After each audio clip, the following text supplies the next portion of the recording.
Once upon a time, Mugbiti was a place of joy, where the rhythm of ekwe drums and the tales of old weaved magic into the air. It was a place where harmony existed between man and nature, the spirits of the Ikenga forest ever watchful, providing guidance and courage. Now the stories are forgotten, the drums are quiet, and the village square echoes with silence, its heartbeat fading.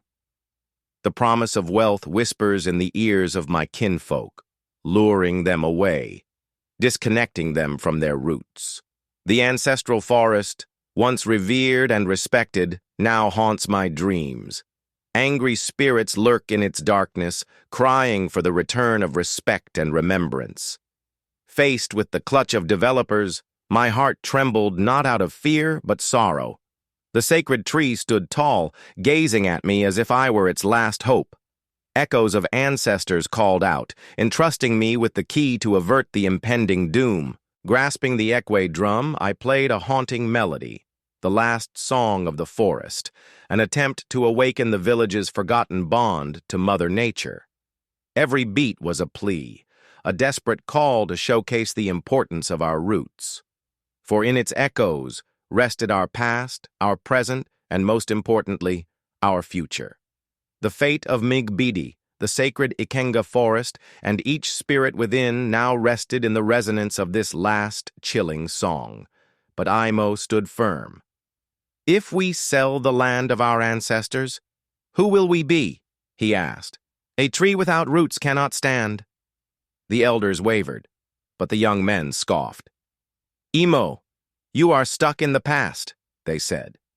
So, he did the only thing he could by calling upon the spirits.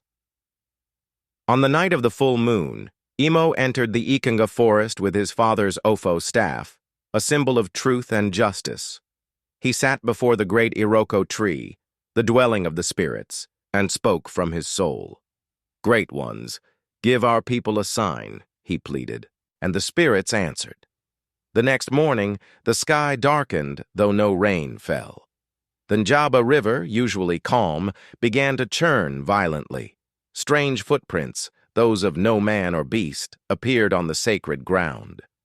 The people of Mugbiti, young and old, gathered in fear.